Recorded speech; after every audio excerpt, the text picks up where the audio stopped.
philosophie, ça sert à rien. Et c'est ça qui est bien. Je suis particulièrement heureux de vous retrouver pour ce 14e numéro de La philosophie ça sert à rien et c'est ça qui est bien. Je vous souhaite à tous une excellente année 2020 et je tenais aussi à m'excuser de ce long silence depuis ma dernière vidéo.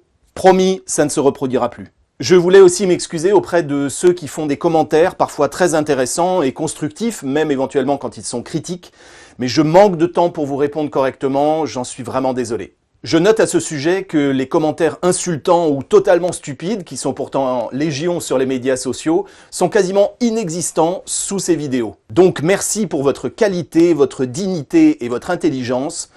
Cœur avec les mains et bonne année 2020. Soyez heureux ainsi que tous ceux à qui vous tenez. Et pour ce numéro 14, je vais vous parler de ma bite. Quoi? Qu'est-ce que c'est que ça? C'est comme si dans ma tête, quelque chose d'inconscient avait pris pendant une fraction de seconde le contrôle de ma parole et de mes pensées. Bref, aujourd'hui nous allons parler de l'inconscient et de la façon dont nous pouvons concevoir et définir l'inconscient, cette chose bizarre qui, par essence et par définition, est insaisissable et indéfinissable. Bah oui, parce que justement, c'est inconscient. En particulier, j'ai choisi de vous parler d'une œuvre qui m'a beaucoup marqué, celle du philosophe Gilles Deleuze et du psychiatre Félix Guattari, Capitalisme et schizophrénie. Alors il s'agit en vérité d'une œuvre de plus de 1000 pages, écrite plutôt petit, composée de 2 tomes. Ici. Premier tome, l'Anti-Oedipe, qui constitue essentiellement une critique de la psychanalyse freudienne. Deuxième tome, 1000 plateaux, qui constitue une sorte de redéfinition des grilles de lecture de l'inconscient. Je vais me concentrer sur la principale critique que font Deleuze et Guattari de la lecture freudienne de l'inconscient, à savoir une lecture essentiellement familiale et familialiste. Je veux coucher avec ma maman! Comme chacun sait, la notion d'inconscient est apparue il y a peu de temps. C'est à la fin du 19e, début 20e siècle, que l'on va commencer à soupçonner à l'intérieur de chaque individu une part inconsciente, inaccessible et incompréhensible, qui serait néanmoins capable de guider tout ou partie de nos actions et de nos comportements. Autrement dit, moi, par exemple, avec ma petite cravate et mon petit costume de gendre idéal, eh bien à l'intérieur, invisible pour vous et même invisible pour moi, il y a ça. Et il faut dire que c'est un peu flippant. Ici, Flipper. Tout le travail de la psychologie, si elle n'est pas simplement et superficiellement comportementaliste, c'est-à-dire simplement destinée à modifier artificiellement un comportement ponctuel, va consister à essayer d'explorer l'inconscient afin de comprendre comment il se structure et comment il fonctionne. Bref, que ce soit à un niveau individuel dans le cadre par exemple d'une thérapie, ou que ce soit de manière plus générale dans une tentative de définition universelle du fonctionnement de l'inconscient, ça va creuser profond. En effet, il y a environ un siècle, Freud va jeter les bases d'une lecture de l'inconscient qui peut se résumer avec ce schéma qui correspond à ce que l'on appelle la deuxième topique freudienne. Pour aller vite, nous voyons en haut ce qui est conscient ou préconscient, c'est-à-dire à disposition du conscient dès qu'il en a besoin, comme par exemple les souvenirs ou les connaissances. En bas, dans les profondeurs, il y a l'inconscient. Un inconscient qui est nourri en permanence par les pulsions et les désirs du ça, c'est-à-dire notre fond animal et sexuel qui cherche essentiellement la survie et la reproduction. À la frontière entre le conscient et l'inconscient, il y a notre moi qui se forme par une négociation permanente entre nos pulsions venues du fond de l'inconscient et ce qui est possible de faire dans une société, ou même tout simplement ce que nous-mêmes nous nous autorisons ou non à faire. Autrement dit, il y a en permanence dans notre psychisme un travail de censure qui peut être conscient ou inconscient et qui refoule certaines pensées, certains désirs, certains souvenirs, certains événements marquants ou douloureux. Et c'est dans cette cuisine que nous pataugeons tous tant bien que mal, tentant de construire un avenir à partir d'un passé que nous avons en partie effacé, mais qui demeure néanmoins présent et qui continue à influencer nos décisions. À ce propos, bon courage à tous, du coup. Bien que depuis Freud, la psychologie et la psychanalyse aient beaucoup évolué, ce schéma n'a pas fondamentalement été remis en question. D'ailleurs, même Deleuze et Guattari ne le remettent pas fondamentalement en question. Ce qu'ils questionnent, c'est autre chose. Leur grand reproche contre Freud et la psychanalyse, ce n'est pas d'avoir découvert l'inconscient, mais c'est de l'avoir immédiatement refermé et normalisé dès sa découverte, en collant sur lui une lecture essentiellement familialiste, c'est-à-dire finalement conformiste et déjà connue. Le reproche a donc une vraie dimension politique, car pour Deleuze et Guattari, les désirs ont toujours quelque chose de révolutionnaire. Nos désirs mettent systématiquement, et je dirais structurellement, le bazar dans les règles de la société. C'est d'ailleurs tout à fait ainsi que fonctionne le refoulement. Les règles parentales, puis familiales, puis sociales, économiques et politiques nous prennent dans leur jeu et nous indiquent quels désirs nous pouvons réaliser et lesquels nous ne pouvons pas réaliser, voire que nous devons nier et refouler totalement parce qu'ils ne sont vraiment pas présentables. Ainsi, si nous collons sur l'inconscient, dès le départ, une grille de lecture essentiellement familialiste, nous neutralisons la puissance révolutionnaire de l'inconscient, car nous faisons comme si l'inconscient était d'entrée de jeu structuré comme la société elle-même. Ce qui n'est pas sûr du tout et encore moins démontré. Pour Deleuze et Guattari, l'inconscient est beaucoup plus baroque et délirant qu'une petite histoire de famille, fût-elle incestueuse et un peu tordue. Tiens, l'inconscient, ça pourrait ressembler par exemple, je sais pas, à un type en slip qui ferait du cheval sur un tigre en peluche devant une tapisserie à fleurs et un sapin de Noël pendant que deux filles super sexy danseraient à côté d'une icône de la Vierge Marie. Par exemple.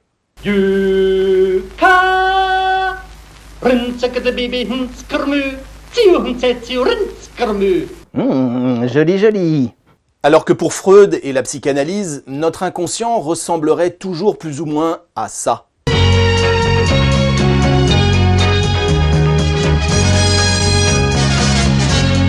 C'est pour cette raison que Deleuze et Guattari créent la fameuse marque de vêtements de luxe Deleuze et Guattari dont vous connaissez sans doute le logo. Non, je déconne. C'est pour cette raison que Deleuze et Guattari créent en contrepoint de la psychanalyse ce qu'ils nomment la schizoanalyse. Avant de rentrer plus en avant dans les détails, il convient, je crois, de préciser deux choses importantes pour lever des malentendus. Premièrement, la schizophrénie n'est pas, comme on le dit parfois par abus de langage, un dédoublement de la personnalité ou une espèce de petite incohérence intérieure comme nous pouvons tous en avoir. Je suis contre le réchauffement climatique, mais j'adore aller en Inde, en avion. Je suis un peu schizo, hein? N'est-ce pas, Watson? Non, la schizophrénie est hélas un trouble mental qui a souvent des conséquences graves et qui se traduit par exemple par une distorsion de la réalité, des hallucinations visuelles ou auditives ou un rapport problématique à son propre corps, à l'autre et à sa propre personnalité. Deuxièmement, il me semble important de préciser que Deleuze et Guattari ne font jamais les malins avec la maladie psychiatrique. La schizoanalyse n'est évidemment pas un éloge de la schizophrénie clinique, ce serait ridicule et sordide aussi. À ce propos, un petit salut fraternel à tous ceux qui souffrent de maladies psychiatriques. Mais Deleuze et Guattari affirment que notre inconscient est fondamentalement structuré comme le délire du schizophrène. Sauf que, en général, évidemment, nous ne nous laissons pas déborder par ce délire. Selon ces deux auteurs, notre psychisme serait une vaste usine à produire du désir. Et ces désirs ne sont pas exclusivement des désirs oedipiens et familiaux. Non. Nous désirons peut-être tous un peu papa, maman, la famille, etc. Mais nous désirons aussi tout autre chose. Notre psychisme délire sur les races, les animaux, le cosmos, les couleurs, la politique, les meutes, les formes, les sensations, le lisse, le strié, etc., etc. À titre personnel, par exemple, voici mon papa et voici ma maman. Ouais, le petit joufflu blond, là, c'est moi. J'ai eu la chance d'avoir une enfance heureuse avec des parents affectueux qui m'ont donné confiance en moi. La mort de mon père, quand j'avais 12 ans, m'a évidemment marqué existentiellement, notamment en me privant d'un repère masculin très clair que j'aurais pu reproduire et en m'obligeant donc à me poser plein de questions sans réponse et à inventer des modèles un petit peu innovants. Ok, papa, maman. Pour autant, toute mon existence ne se résume pas à ce triangle simpliste, papa, maman et moi. Dans ma tête, il y a des dizaines d'autres figures qui m'inspirent et qui me structurent. Quelque part, en moi, je suis Bernard Hinault, le cycliste, mais aussi mon chien Oscar, et puis aussi l'extraterrestre Alf qui est né le 28 août comme moi, ou encore l'allemand Goethe qui est aussi né le 28 août comme Alf et comme moi, et puis aussi le rocker Lemmy Kilmister, et puis James Bond, et puis un magicien, et puis un cosmonaute, etc., etc. Vous me prenez peut-être pour un fou, mais je suis sûr que si l'on ouvrait votre crâne et que l'on regardait vos désirs et ce qui se passe dans votre conscient et dans votre inconscient, on y verrait aussi un sacré bordel. Une telle conception schizo-analytique des choses a le mérite de réouvrir radicalement notre discours sur l'inconscient.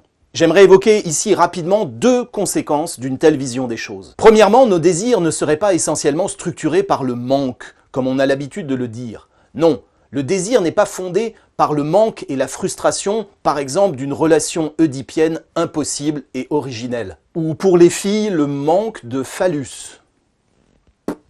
Au contraire, le désir, d'après Deleuze et Guattari, est une production. Notre inconscient produit en masse, lui-même, tout seul, d'une manière quasiment autonome, une quantité incroyable de désirs et de pulsions vivantes qui ne sont pas toutes fermées dans un triangle familialiste, loin s'en faut. Je veux être un homard, un viking, et puis aussi un dauphin. Le grand avantage d'une telle vision des choses est de ne plus inscrire le désir dans une forme de malédiction originelle, et cela dès notre petite enfance. Je veux coucher avec ma maman, mais mon papa, il a dit que j'ai pas le droit, et maman d'ailleurs aussi. Du coup, je vais devenir comme mon papa, et je vais trouver une madame à qui je vais demander d'être comme ma maman. Et du coup, je vais vraiment me faire chier dans ma vie. Au contraire, pour Deleuze et Guattari, le désir devient une sorte de production joyeuse et généreuse, et non pas une frustration permanente. Et notons au passage qu'un tel renversement redonne évidemment à nos désirs et à notre imagination tout leur potentiel révolutionnaire. Deuxième conséquence, si l'on sort l'inconscient d'une grille de lecture familialiste et oedipienne, alors nous rendons aussi au désir toute sa complexité. Dans un des entretiens de son magnifique abécédaire, Gilles Deleuze explique que d'après lui, le désir n'est jamais un désir d'objet, mais toujours un désir complexe, c'est-à-dire un désir d'agencement. Il prend l'exemple d'une cigarette et explique que fondamentalement, on ne désire jamais vraiment une cigarette, mais on souhaite un agencement complexe dont la cigarette fait simplement partie. Je ne veux pas fumer une cigarette, je veux fumer une cigarette à la terrasse d'un café, à côté d'une jolie fille qui me raconterait des choses sexy avec un délicieux accent moldave, pendant que le serveur nous apporterait un chocolat chaud, par exemple. Notons à ce propos que les publicitaires qui nous vendent des objets ont bien compris que nos désirs n'étaient justement jamais des désirs d'objets, mais bien toujours des désirs complexes, des désirs d'agencement. Pour vous vendre un téléphone, on ne vous propose presque jamais une pub du type bonjour, alors ça c'est un super téléphone avec on peut téléphoner comme ça, puis on peut envoyer des mails aussi. Achetez-le. Non, évidemment, on nous montre plutôt ça.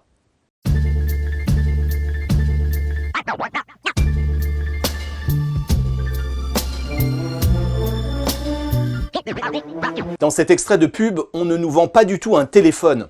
On nous vend un agencement complexe et complètement délirant qui mélange de la sexualité, le cosmos, de la danse, de la musique et qui ressemble de plus à un générique de James Bond. C'est d'ailleurs pour cette raison que quand nous achetons le nouveau téléphone, très rapidement nous sommes un peu déçus car au lieu d'avoir acheté un agencement complexe, merveilleux et féerique avec James Bond, on a juste un téléphone.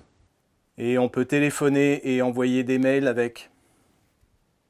Mais pour conclure, revenons plus directement à la définition de l'inconscient et à la critique de la psychanalyse par Deleuze et Guattari. Leur proposition me semble riche et intéressante car elle nous incite à creuser encore plus profond que la psychanalyse. En quelque sorte, ce que Deleuze et Guattari reprochent à la psychanalyse, c'est de s'arrêter ici, c'est-à-dire dans les toutes premières couches de l'inconscient, les couches qui sont encore très largement codées par les discours politiques, normatifs, familialistes qui appartiennent à l'univers conscient de la société et que nous plaquons sur notre lecture de l'inconscient. Ce qui intéresse vraiment Deleuze et Guattari, c'est d'aller aux sources mêmes du ça et de sa production. Or, pour y arriver, il faut justement éviter de passer toute sa vie en thérapie à parler uniquement de son papa et de sa maman.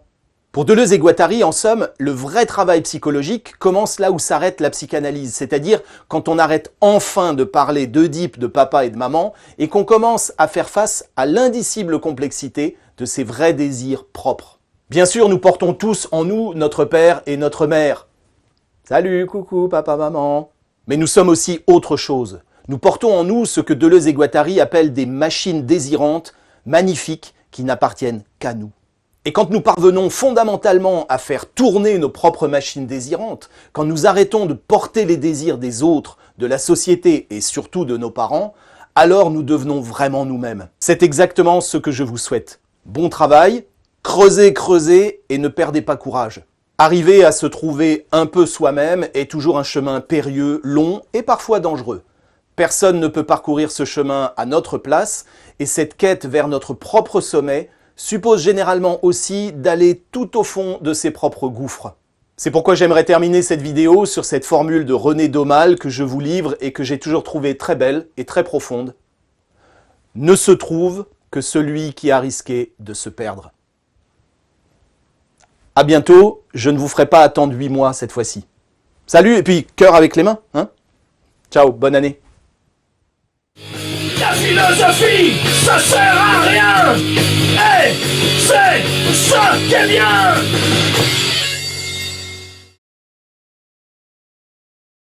Ah, quel métier, quoi.